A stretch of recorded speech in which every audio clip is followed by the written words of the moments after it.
जी, class 12th का chapter 5th जो है डेमोक्रेटिक रिसर्जेंस, इस चैप्टर में आज हम जो टॉपिक डिस्कस करेंगे वो बहुत ही इम्पोर्टेंट और बहुत ही बहुत बड़ा ये टॉपिक है जिसको कि हमें बहुत ज़्यादा डीपली समझना होगा, जिसका नाम है नेशनल इमरजेंसी।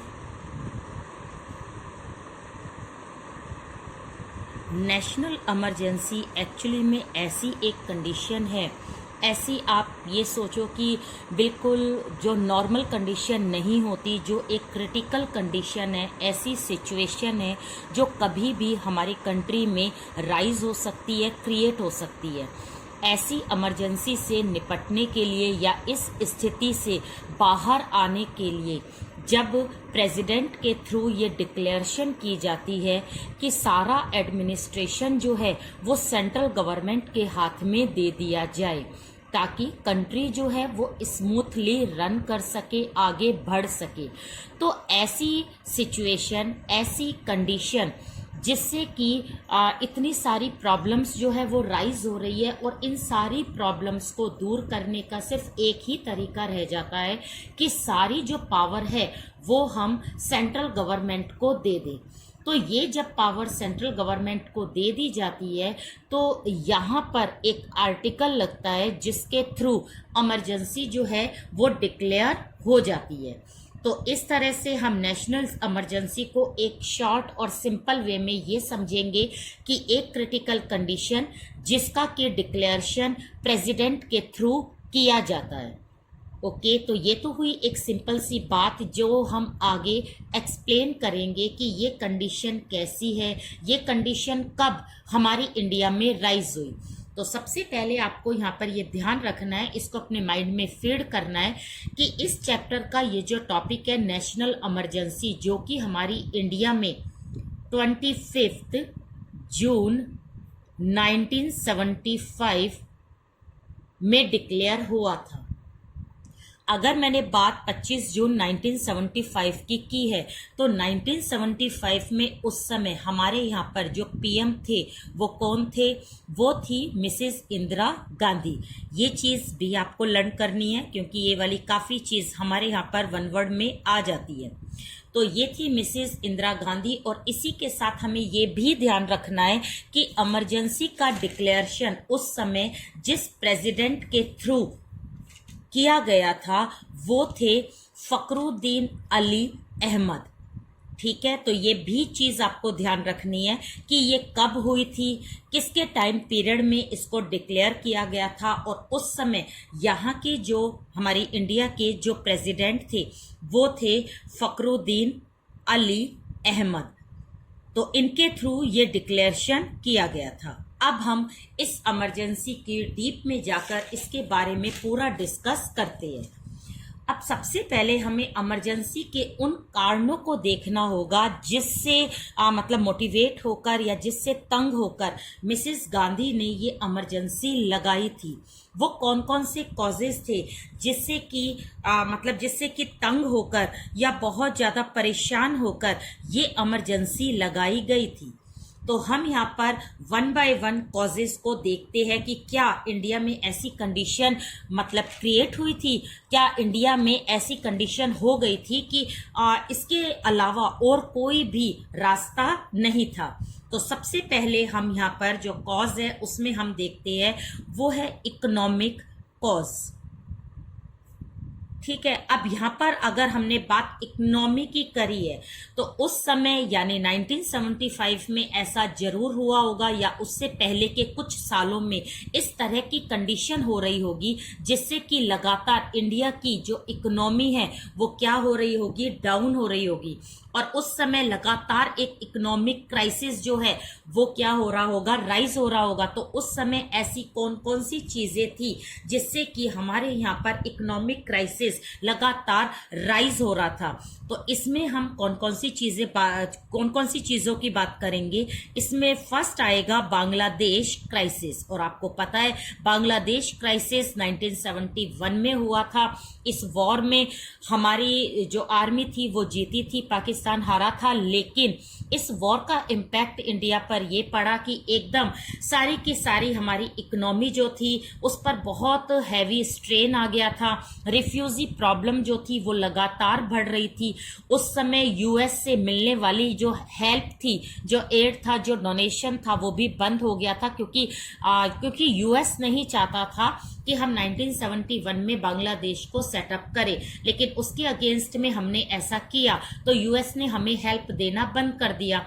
उसी समय यानी 1973 के आसपास ये जो ऑयल के प्राइसेस थे वो भी बढ़ने लगे। अब ऑयल के प्राइसेस इसलिए बढ़ने लगे क्योंकि उस समय 1973 में अरब इजराइल वॉर हो रहा था और उसका इम्पैक्ट ऑयल पर पड़ना बिल्कुल ऑब्वियस था, और इससे हमारी इंडिया पर भी बहुत ज्यादा फर्क पड़ रहा था।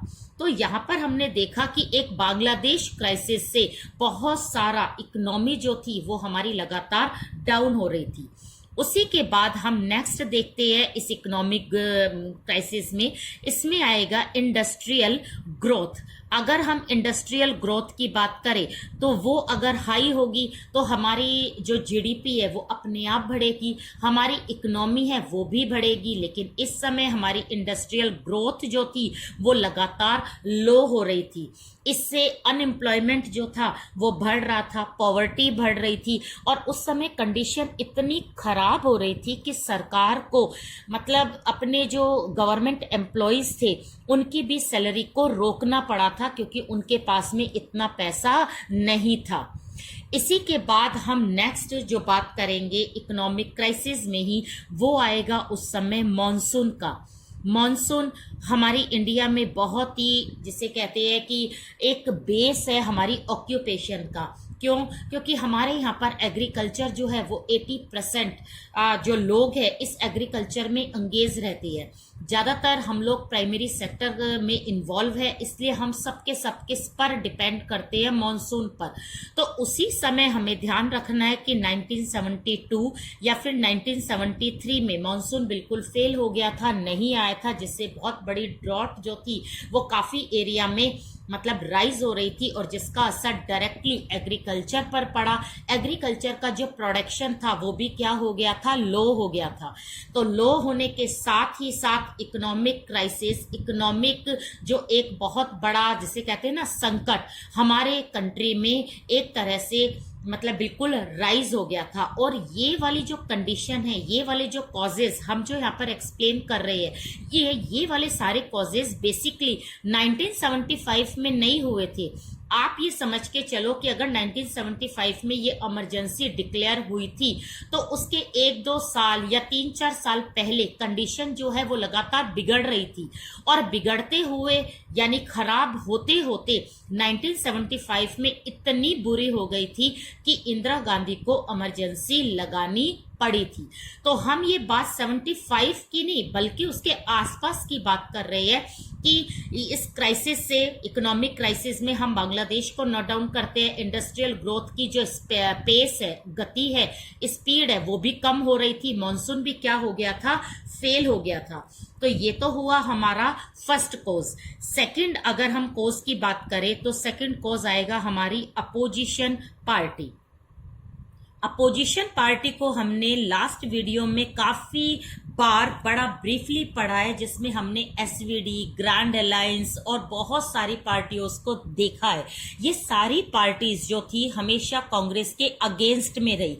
अब जब कंडीशन लगातार 1971 से बिगड़ रही थी तो इसका आप कह सकते हो कि एक तरह से फायदा, या फिर अपोजिशन पार्टी ने लगातार सवाल जवाब करने शुरू करे। किससे शुरू करे? सरकार से।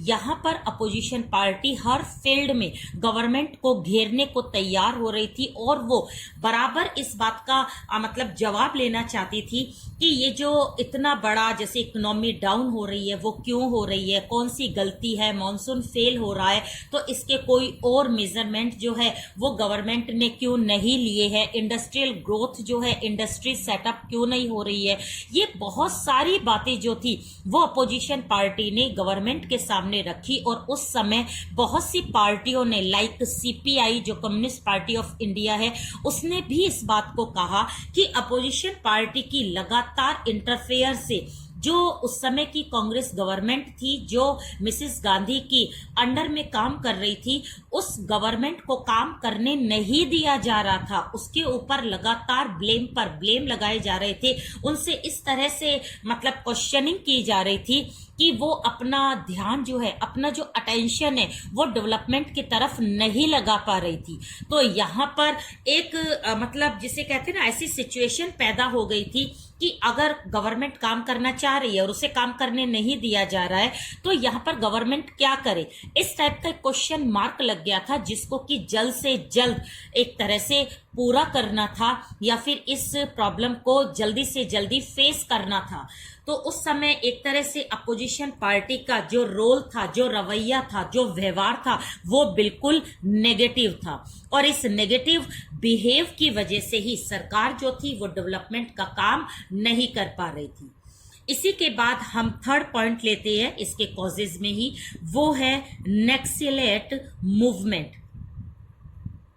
एक्चुअली में नक्सलेट जो मूवमेंट है ये एक वेस्ट बंगाल में किया गया बहुत बड़ा, जिसे कहते हैं एक रिवॉल्यूशन है, जो कि आप जो एक हमारा वेस्ट बंगाल है उसमें जो नक्सलबाड़ी एक एरिया है, उस नक्सलबाड़ी पुलिस स्टेशन को बहुत सारे जो पीजेंट थे उन्होंने बर्न कर दिया, उस पर बहुत बड़ा अटैक हुआ।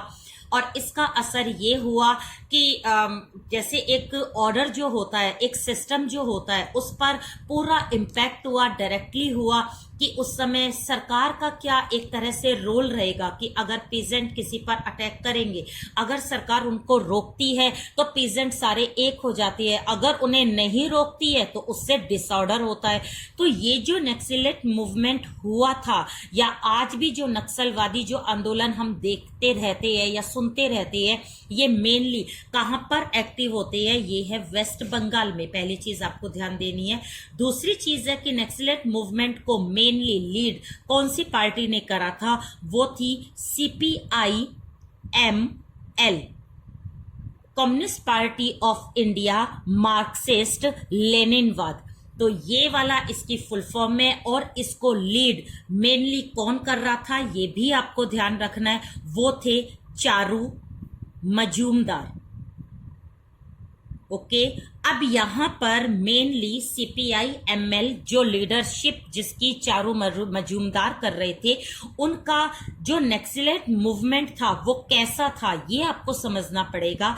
एक्चुअली में यहां पर पीजेंट के थ्रू अटैक किए जाते थे, जो भी वहां के लैंड ओनर्स थे, जो कि वहां के रिच लोग थे, उनसे वो एक तरह की गुरिल्ला वॉरफेयर यानी गुरिल्ला टेक्निक से वॉर करते थे कि एक बार अटैक करना और उसके बाद में हाइड हो जाना, ये होती है गुरिल्ला टेक्निक्स। तो इसी गुरिल्ला टेक्निक्स को ये सारे के सारे जो पीजेंट थे वो यूज करते थे, और नक्सलेट मूवमेंट जो है वो इस पॉलिसी के थ्रू आगे चल रहा था।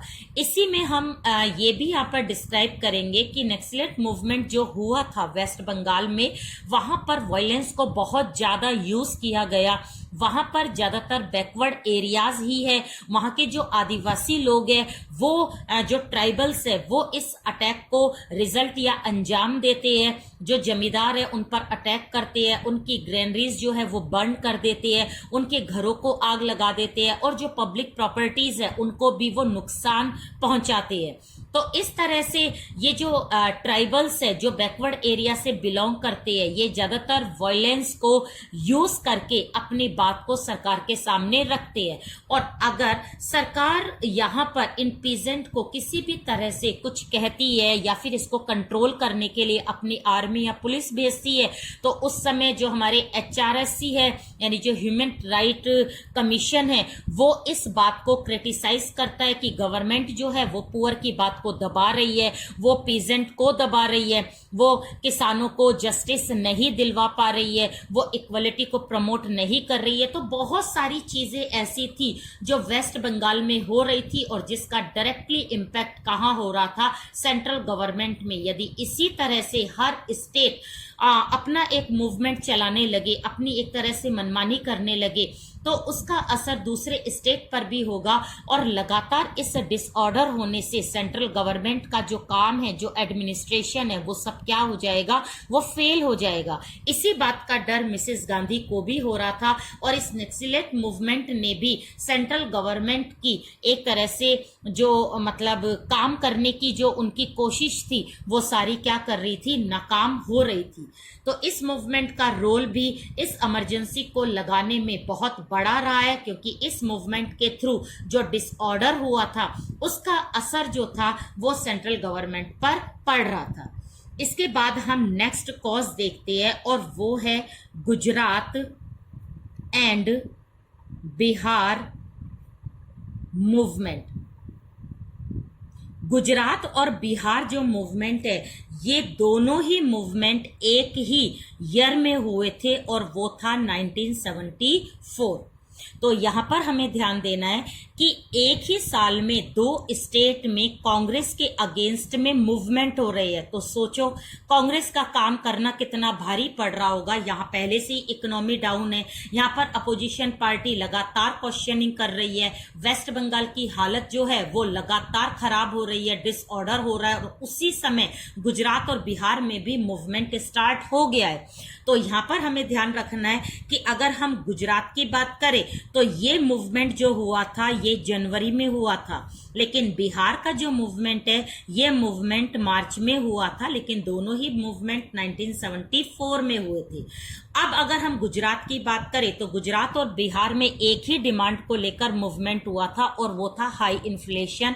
बहुत ज्यादा जो एक महंगाई बढ़ रही थी, बहुत ज्यादा जो कमोडिटीज की प्राइस है जो लगातार राइज हो रही थी, तो उसके अगेंस्ट में स्टूडेंट्स ने इस मूवमेंट को किया था। तो ये मूवमेंट जो था वो लेड बाय स्टूडेंट्स जो थे, उन्होंने इस मूवमेंट को चलाया था। इसके बाद इन स्टूडेंट ने अपनी मूवमेंट को आगे लीड करने के लिए कुछ एक लीडर को अपने मूवमेंट में इन्वॉल्व करना चाहा, जिसमें गुजरात में जो थे वो देसाई ने इस मोरारजी देसाई जो है उन्होंने इस मूवमेंट को लीड किया था, लेकिन बिहार में इसी मूवमेंट को जो लीड किया था वो थे जेपी नारायण। ये ध्यान रखना, यहाँ पर गुजरात का मूवमेंट जो था वो इतना ज़्यादा बढ़ा, इतना ज़्यादा पूरे के पूरे गुजरात में फैला कि वहाँ पर इतना डिसऑर्डर हो गया कि उसी समय प्रेसिडेंट रूल लगाना पड़ा, कांग्रेस को रिजाइन देना पड़ा और वापस इलेक्शन हुए और उस इलेक्शन में कांग्रेस वापस नहीं आई। तो इस तरह से कांग्रेस से सत्ता चली गई, पावर चली गई, किसकी? कांग्रेस की। अब दूसरा स्टेट अगले ही 2 महीने बाद ही बिहार में भी मूवमेंट होने लगा, स्टूडेंट ने ही करा, हाई प्राइस को लेकर ही किया। उस समय जेपी नारायण जो थे वो इस मूवमेंट को लीड कर रहे थे। उन्होंने काफी सारी कंडीशन स्टूडेंट के सामने रखी। उन्होंने कहा ये रिवॉल्यूशन सिर्फ बिहार में नहीं होगा, ये मूवमेंट पूरे इंडिया में फैलना चाहिए, तभी हम इस रिवॉल्यूशन को टोटल रिवॉल्यूशन कहेंगे, इसमें हम डेमोक्रेसी सेटअप करेंगे। इसीलिए ये मूवमेंट जो होगा वो ट्रू डेमोक्रेसी सेटअप करने के लिए होगा। इसके लिए उन्होंने एक पार्लियामेंट मार्च करी, फर्स्ट पार्लियामेंट एक संसद मार्च थी। लोग सारे के सारे जेपी नारायण से जुड़ते चले गए और सबके सब पैदल शुरू हुए, उनके साथ एक यात्रा, पदयात्रा करते हुए पार्लियामेंट तक। इन्हीं को देखकर, इस मूवमेंट को देखकर एक मूवमेंट अपने आप ही इंस्पायर हुआ, जिसे कहा गया रेलवे मूवमेंट।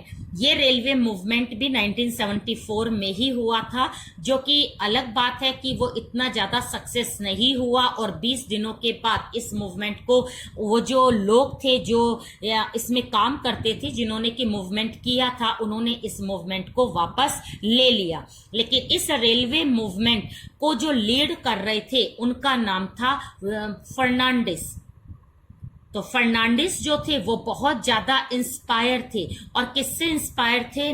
जेपी नारायण से। उन्हें लगता था इस तरह के मूवमेंट होने चाहिए ताकि सरकार जो है वो जनता की बात को सुने। तो दोनों ही मूवमेंट जो थे वो कांग्रेस के अगेंस्ट में थे। यहां पर कांग्रेस की सरकार बदल गई, मीन्स गुजरात में बदल गई, लेकिन बिहार में नहीं बदली। बिहार में टोटल रिवॉल्यूशन, इतना बड़ा रिवॉल्यूशन होने के बाद भी वहां पर कांग्रेस ने रिजाइन देने से मना कर दिया कि रिजाइन नहीं होगा। लेकिन उसका असर इतना हुआ कि यहां पर सेंट्रल गवर्नमेंट का काम करना मुश्किल हो गया और कंडीशन जो थी वो मतलब लगातार जो थी वो खराब होती गई। तो इस तरह से हम देख रहे हैं लगातार 1 by 1 कॉजेज हम जो डिस्कस कर रहे हैं उससे एक ही बात सामने आ रही है कि इंदिरा गांधी के पास में सीरियसली और कोई कंडीशन नहीं थी कि वो इमरजेंसी लगाए। अगर वो नहीं लगाती तो लगातार ये मूवमेंट जो थे ये राइज होते जाते, और मूवमेंट अगर राइज होते तो अपने आप ही देश का एडमिनिस्ट्रेशन करना क्या हो जाता? मुश्किल। लास्ट अगर हम कोज देखें तो यहां पर लास्ट जो कोज और सबसे इमीडिएट जो कोज होगा वो होगा conflict with judiciary.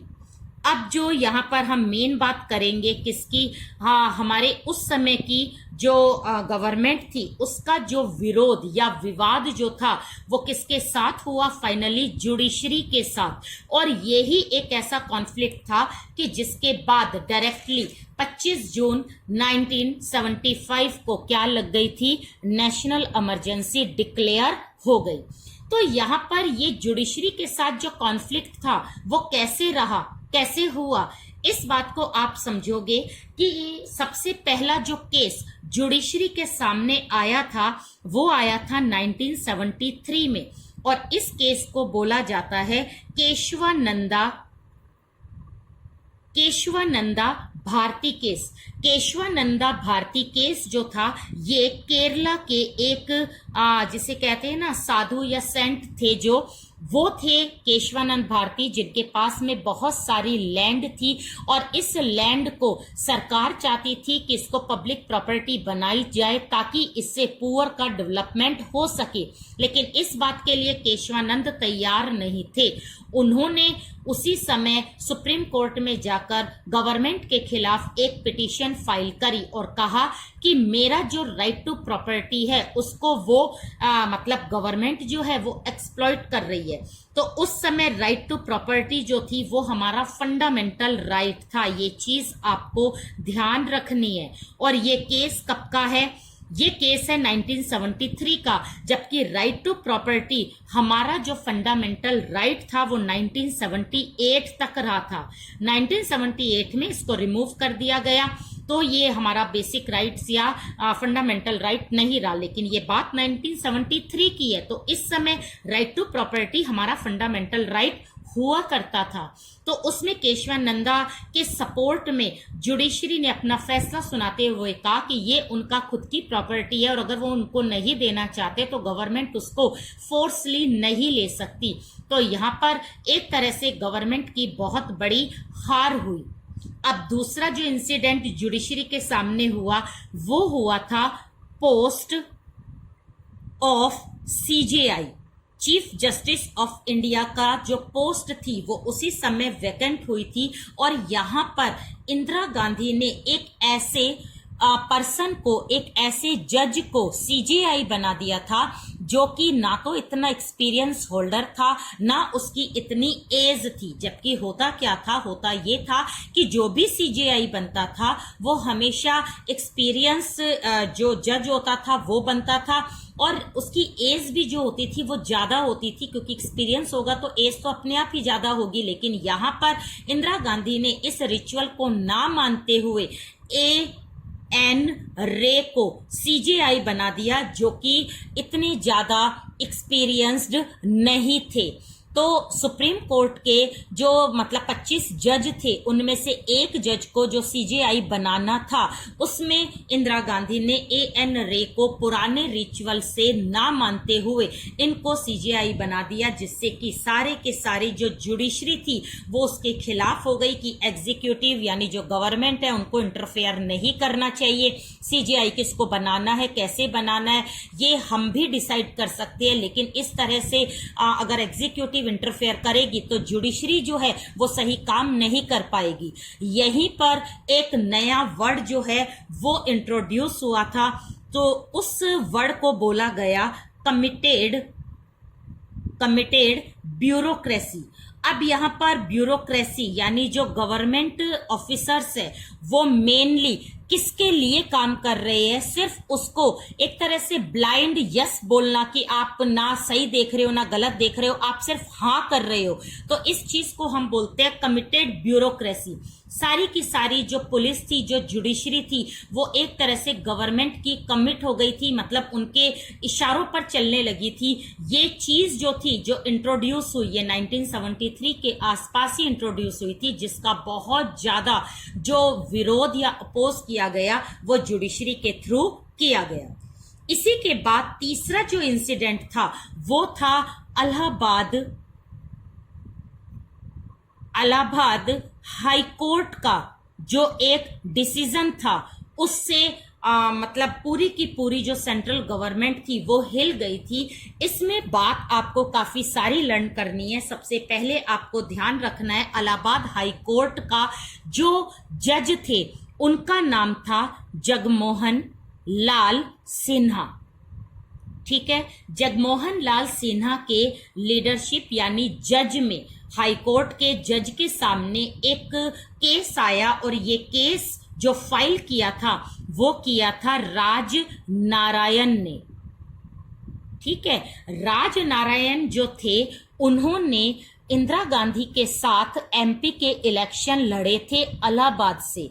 Raj Narayan ने अपने केस में ये कहा कि इंदिरा गांधी ने जो 1971 में लोकसभा के इलेक्शन हुए थे उसमें उन्होंने बहुत कुछ पब्लिक प्रॉपर्टी का मिसयूज किया था, जैसे कि व्हीकल्स का यूज किया था, प्लेस का यूज किया था, जो बिल्कुल गलत है।